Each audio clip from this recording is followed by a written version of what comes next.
बिस्मिल्लाहिर्रहमानिर्रहीम। अस्सलाम वालेकुम। अय्याम मादूदात यानी गिनती के चंद दिन। आज सातवां रोज़ा है। कुछ ही देर में सातवां रोज़ा भी मुकम्मल हो जाएगा और इस रमज़ान मुबारक का एक चौथाई हिस्सा हमसे रुखसत हो चुका होगा। अब भी वक्त है, अपने रब की तरफ रुजू कीजिए और नेकियां समेट लीजिए और रब की रहमतों का जितना हासिल कर सकते हैं करिए।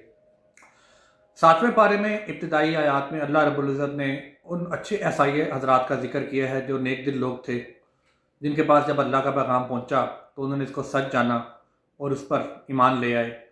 ये वाक़या है हज़रत नजाशी के दौर का, जो एक इलाके के सरबराह थे और मुसलमानाने मक्का जब कुरैश के जुल्म सितम से तंग आकर उनके पास गए और उसने उनसे सबूत मांगा कि क्या सबूत है तुम्हारे पास कि तुम एक सच्चे नबी के पैरोकार हो, तो उन्होंने कुरान की चंद आयात और मरियम के जिसमें वाक़या बयान किया गया वो सारा बयान फरमाया।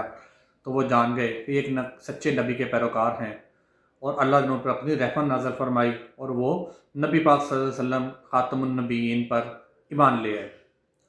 अब्बा रब्बुल इज़्ज़त ने अगली आयत में फरमाया है कि जो चीज़ें मैंने तुम पर हलाल की हैं वो तुम कभी भी किसी सूरत में ख़ुद पर हराम करार नहीं दे सकते। अल्लाह रब्बुल इज़्ज़त ने फरमाया कि कसम मत खाओ, अल्लाह के सिवा किसी की कसम खाना जायज़ नहीं है और कसम अगर खाई जाए तो उसको हर सूरत ज़रूर पूरा करना चाहिए और अगर कसम पूरी ना कर सके तो उसका कफ़ारा है जो कि हर सूरत अदा करना होता है, वरना रब की रहमत से दूर हो जाएंगे और अजाब के मुस्तहिक होंगे। अल्लाह रब्बुल इज़्ज़त ने शिर्क के बारे में बयान फरमाया कि शिर्क एक ऐसा गुनाह है कि जिसको अल्लाह ताला कभी भी माफ़ नहीं करेंगे, क्योंकि अल्लाह ताला की ज़ात तमाम सिफ़ात जो इंसानों में हमसे मुबर्रा है। अल्लाह ताला की ज़ात वाहिद व यकता है। अल्लाह ताला ही कायनात का खालिक व मालिक है और अगर हम उसके साथ किसी गैर अल्लाह को शरीक करेंगे तो यकीनन अल्लाह की नाराज़गी का सबब ये चीज़ बनेगी।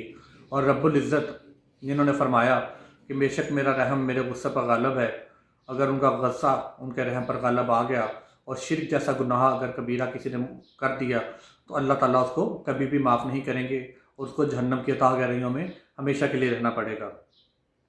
इसके अलावा हज़रत ईसा अलैहिस्सलाम के हवारियों का जिक्र फरमाया है कि कैसे उन्होंने कसरत से सवाल की, कैसे उनके कहा गया कि हमें आसमान से खाना मंगवा दें और ऐसी अजीबोगरीब डिमांड्स थी कि हज़रत ईसा को बताया कि तुम रब की नाराज़गी का मूजब बन रहे हो, लेकिन उनकी हदायत को उन्होंने नहीं माना और आखिरकार अल्लाह ताला की अजाब का अल्लाह ताला के अजाब का सबब बने।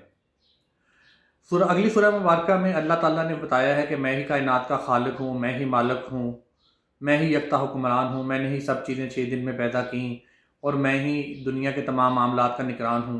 अगर ज़मीन पर कोई पत्ता भी गिरता है तो वो मेरे इल्म में होता है और कायनात में कोई ऐसा मामला नहीं कि जो मेरे इल्म के बगैर हो, जो मेरे हुक्म के बगैर हो। और अल्लाह ताला जब चाहते हैं कि कोई काम हो जाए तो फरमाते हैं कुन फयकून और वो चीज़ हो जाती है।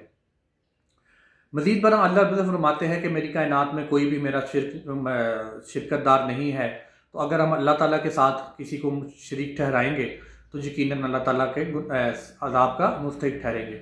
अल्लाह ने फरमाया कि साहिब इल्म लोग जो हैं, इन लोगों के बारे में फरमाया कि जिनको इस बात का यकीन था, पक्का इल्म था उनको कि नबी पाक सल्लल्लाहु अलैहि वसल्लम अल्लाह के आखिरी और सच्चे नबी हैं, लेकिन उसके बावजूद वो नबी पाक सल्लल्लाहु अलैहि वसल्लम पर ईमान नहीं लाए और ऐसे लोग यकीनी तौर पर अल्लाह ताला के अज़ाब के मुस्तहिक होंगे। इन्हीं को जुहला कहा गया है कि यानी कि जिनके पास इल्म आ गया लेकिन फिर भी उन्होंने उसको जुटलाया।